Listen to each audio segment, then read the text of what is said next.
coming to Texas and joining the University of Texas Medical School, thinking about it back now, I think those were the happiest years of my life. It's interesting because we lived in Philadelphia. We were both teaching. My husband Emil and I were teaching at Temple, and we did research at Maimonides Hospital and another institution. The invitation actually came from Baylor College of Medicine, and I remember January of 1971, my two daughters and my husband were actually on the way to go to Colorado for a skiing vacation. But Emil decided to stop in Houston first and be interviewed by Baylor about this possibility of a new position. I told Emil that wherever we move, I don't want to shovel snow anymore. So Texas sounded pretty appealing because I figured for once, after living in Iowa City, New York, Philadelphia, Detroit, I got so sick and tired of shoveling snow, I wanted to go somewhere where it's warm. So to make a long story short, my two daughters and I went directly to Colorado. And my husband stopped in Houston, and he was at Baylor College of Medicine being interviewed when he got a telephone call from Chevis McCourt Smythe, the very first dean of the UT Medical School. And Chevis said, "I want to talk to you, Emil, before you commit to Baylor." Well, my husband was never an early riser, and Chevis says, "What if I meet you for breakfast at 6 o'clock tomorrow morning and we can talk about it?" So Emil stayed in a hotel. Chevis came and impressed Emil with the idea of a brand new medical school. Almost unlimited funding to plan your laboratories, your offices, your curriculum, and that really appealed to Emil more than going to an established institution like Baylor. So he committed that he and I and two other faculty members from Philadelphia would come to join the faculty at this brand new school. We arrived to Houston 4th of July, 1971. The city greeted us with fireworks, and we immediately loved Texas. We had very nice neighbors, and they were helping us, get adjusted to the Texas way. My friends in Philadelphia kept saying, "You sure you want to go to Houston? They have no seasonal changes, and do you know how to ride a horse?" And of course, after coming to Houston, we knew we don't have to ride a horse, we just had to acquire a car. So the experience at the medical school was just incredible. We had no permanent buildings. I understand the first class of about 19 students were doing were getting their classes in Austin, and we were getting ready to admit 32 students for the class of the fall of 1971. Most of the decisions regarding the curriculum, all the planning for the medical school, were often done in Center Pavilion Hospital, where we had some temporary facilities, and in my kitchen. So we had faculty meetings in my kitchen planning this new medical school. So these were very, very exciting times. We brought quite a bit of funding because our research was always well funded by the National Institutes of Health and the National Science Foundation. So we did bring in significant support for research, but also the medical school provided funding for planning, the laboratories and so on. Finally, in 1976, the brand new building was opened, and I don't remember, was it the same year, 1976, when the basement flooded? Yeah, that was quite a disaster. We were cleaning up the basement that had a lot of equipment already. And so what also appealed to Emil, why we wanted to come to Houston, was that Emil started sort of a new discipline. And the department or the program, I believe they were called programs in those days, he was to start the program in reproductive medicine and biology. I was the biology because I only had a PhD degree, and so I never saw patients. But Emil also did clinical research. I primarily did a lot of teaching and basic research. But another reason we really were attracted by Houston was its proximity to the Gulf of Mexico, because for many years Emil and I were very avid sailors. So we knew that coming to Houston we also will be able to do a lot of sailing, and we did. We started with a 15-foot little dinghy and ended up with a 46-foot boat. We often sailed with Chevis McCord Smile. He was the fisherman. I was the cook. He was catching the fish, and I was the navigator.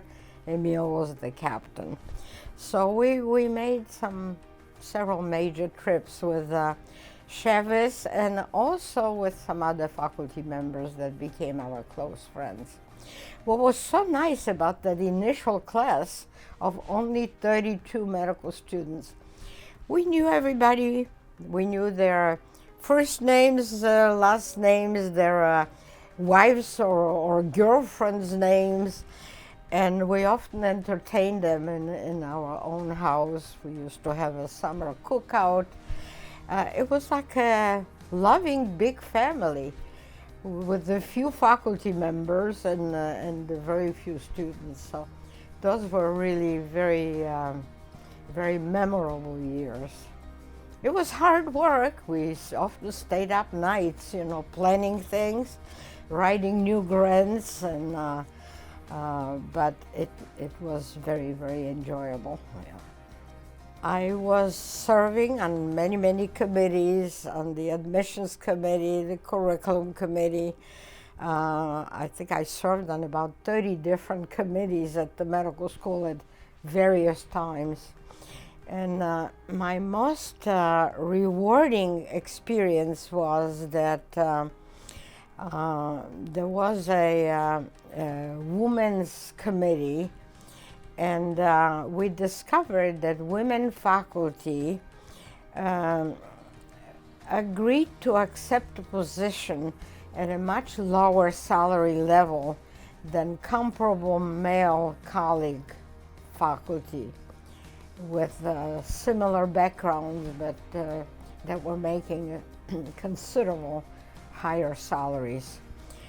So several of us went to the president of the Health Science Center and demanded greater equality, and many, many women faculty members got a significant increase in their salaries. So I was very much involved in promoting, teaching women how to negotiate better, how to demand equivalent salaries, and so on and so forth. And so I was very active in that area, and that gives me great pleasure. I'm just delighted to know that now since in 2016 we acquired the first woman who is dean, Dr. Barbara Stoll, and I think she's doing a great job also in promoting diversity and equality and so on and so forth. Things have really evolved wonderfully. I retired actually after serving on the faculty. I officially retired from teaching and biomedical research in 1994, I believe. And then for a number of years, I think maybe 1992, I don't remember exactly. And then for the next 8 years or so, I worked with Dr. Henry Strobel in the Office of Faculty Affairs. And that was also a very rewarding experience. We started a program where established faculty members became mentors for some new faculty members. That was an innovative program that I basically recommended to start. And working with Dr. Strobel, who unfortunately passed away just a couple weeks ago, was a real joy. And I saw him not too long ago. We went out for lunch, so we maintained some contact before he passed on. And so Emil actually left the faculty position much earlier. He left in 1983 because the program in reproductive medicine and biology was pretty much terminated, but I continued in the Department of Obstetrics and Gynecology until my retirement from the faculty in 1994, I think. I'm fully retired now. I retired in 2002, but I'm still pretty active. I have a scholarship, 1 or 2 scholarships at the medical school, and at least once or twice a year I meet with a group of medical students. Dr. Colasurdo, the president of the Health Science Center, established these medical societies and honored me by naming one of them in my name. So I meet with medical students and we just talk about medicine, the curriculum, what they're happy about, what they're not happy about, the future of medicine, and just a variety of things. When they start complaining that the exams are too tough, they have to study too hard, I reminded them that I also studied medicine. I started my education in medical school in Russia. It used to be called the Soviet Union in those days. I was born in Poland, but when Germany invaded Poland, September 1, 1939, we fled to eastern Poland, which eventually was taken over by the Russians. So I ended up in Russia, in the Soviet Union. I was 11 years old when the war started. And after finishing 10 years of schooling, in Russia it was called Desyatilletka. Here we go to school for 12 years, then we have 4 years of college. In Russia, the education is much more abbreviated. I only had to be in school for 10 years. I was a good student, I was a straight A student, and I was able to start medical school without even an entrance exam. And but then after the war ended in 1946, we came back to Poland only to find out that most of our relatives perished on the Hitler regime in concentration camps or died of starvation or whatnot. So we did not want to stay in Poland. My mom considered it a sort of a graveyard. And so illegally we were able to cross the Czechoslovakian Austrian border, and we ended up in Germany, in the American occupied zone of Germany. And parents stayed in a displaced persons camp, while my boyfriend, who became my future husband, Emil Steinberger, his mother spoke perfect German. She took us to Frankfurt and enrolled us in medical school. So first I had to learn Russian. Then I had to learn German in order to continue my medical studies in Germany. And I was about half a semester short of getting my MD degree in Frankfurt, Germany. So when all the paperwork was finalized for my parents and me to come to United States, there was no question about staying another day in Germany. But when I came to this country, all I knew how to say was, okay. I learned that from the radio. And so I had to learn English. So I say, you people have it easy. You in medical school, but you knew the language from the start. So education must have been so much easier than what I had to go through. Unfortunately, when I came to this country and they looked at my credentials, and I got college credit for my medical school, and I was advised to go back to medical school day one. Emil did just that. He actually went back in Iowa City to restudy his medical education. And so he actually earned an MD and PhD degree in Iowa City. I just got my master's in Iowa City. So I never was able to see patients, but I never missed it either, because all my life I just wanted to do biomedical research. I had an uncle who was a country physician, and he often took me to see his patients.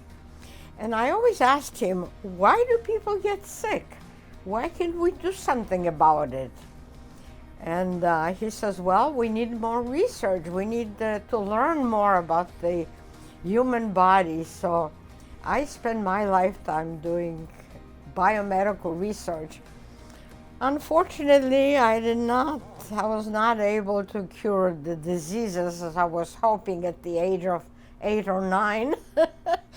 But I enjoyed doing biomedical research. I have about 250 scientific publications. And doing biomedical research, you know, Emil and I, we never made a lot of money. But going to scientific conferences really took us around the world a few times over. So we visited most of the countries. Just recently, I was actually invited to go to Japan to attend one of their conferences, all expenses paid. But at this stage of my life, I thought that would be a little bit too much of an effort. So. But the Japanese scientists were able to use some of my own research findings and carried it much further than I was able to. So most of my research was in male reproduction. I developed some in vitro models to study sperm production and hormonal regulation of testicular function. I was never able to reproduce the entire spermatogenic process in vitro, But the Japanese, using some of my techniques, were able to accomplish that.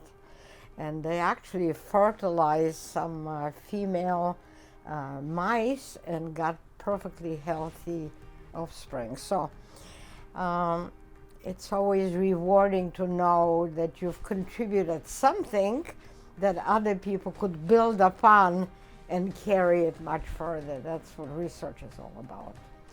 So when I talk to the medical students, these are the things that I tell them and encourage them to study hard and stop complaining. And I have to tell you that most of the students that I was teaching second year medical students, reproductive biology. A lot of these students are now my doctors, my own physicians. So I hope they learn their lessons well.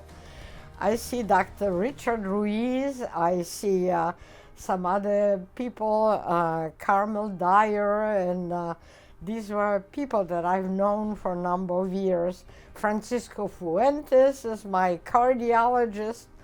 So, like I say, it's the connection with the medical school continues. Life is pretty good, and I have very, very fond memories of those early years, and I'm very impressed about the major advances that the medical school has made since those early days. I'm still corresponding with Dr. Shevis Smythe, and I can't remember exactly which year, but programs switched. Programs involved more integrated education for the medical students, but then I think it reverted to a more standard departments with more defined what each department was teaching. But I understand that in recent years they again back to integrated teaching where basic sciences are taught as well as clinical approaches. So I'm very happy that some of our early ideas have now again been implemented in medical education. I'm very proud that more women are now applying to medical schools. I understand there are 53% women in the incoming class this year, and it's a major increase from about 10%, as I recall, in those early days. We have many, well, maybe not many, but several women who are chairing departments now. And of course, we have Dr. Barbara Stoll, the dean of the medical school. So women also are making progress. But I just hope that they all become good physicians, whether they're men or women. We need more good physicians to take care of many diseases, and of course we need much more research to eliminate all those sufferings that I was hoping to embark on when I was 8 or 9 years old. So things have progressed really, really well. I have 2 daughters, but they saw mom and dad were working very hard. We often stayed up nights, writing research grants so that our research efforts would be well supported by NIH grants. And when I retired from teaching and research in 1994, I was just informed by NIH that my new grant of almost $1 million was approved, which of course I returned at that time because I was planning to retire from research. So I'm very, very proud of what the medical school is accomplishing, what the Health Science Center is accomplishing. And I knew Catherine McGovern personally very, very well because she also lived at the Warwick Towers. I didn't know John McGovern as well, but I certainly knew Catherine McGovern, so I was also happy to see that the medical school was named after John and Catherine McGovern. So, like I say, I have very, very fond memories. I stay very, very active, meeting with medical students. I'm very, very active at the Holocaust Museum. I still give guided tours. I'm on a board and some committees, trying to educate people that hatred and prejudice can only lead to disasters like the Holocaust, and that we must as people learn to live in peace and harmony regardless of our appearance, our backgrounds, or how we worship God. And this is my major goal now, is to promote that kind of thinking. So I often talk in schools and some organizations, and trying to impress people that unfortunately there are many, many unnecessary killings going on in this country, and people just have to learn to love one another rather than hate and fight each other. If all the money that is being spent on guns and fighting each other could be put to a better use in curing diseases and educating more medical students to become good doctors, I think that would be a much better way to spend money. Some of my strongest memory from the medical school, it probably is the fact that the school has become much more inclusive. I think the faculty and the student body is much more diverse now, and that more women are enrolling in medical school. And the fact that it has given Emil and me an opportunity to pursue a very successful academic career. And to this day, some of my best friends are the faculty that I met at the medical school. Like I say, some are my physicians, some are just my friends. And I'm just sorry that we lost Henry Strobel recently. These are just a few of the wonderful awards that I received while being at the medical school. I have the University of Texas Health Science Center Committee on the Status of Women President's Award for mentoring women. Here is an award in appreciation for 20 years of service to the University of Texas Houston Medical School. Another award for as a mentor program appreciation program, the Dean's Teaching Excellence Award, and so on and so on. Here's something, a medical medal of the reunion of the medical faculty with the Jagiellonian University in Poland when I was teaching there, and some other things. GSBS program in reproductive biology, training program. I should mention that the influence of our medical school extends well beyond Houston and beyond Texas, because my husband and I trained over 50 graduate students or postdoctoral fellows, and not only from the United States, but from many, many foreign countries. And after the training, they went back to their original country, assumed the leadership positions, and when Emil and I traveled around the world, we always had some connection with those postdocs or graduate students.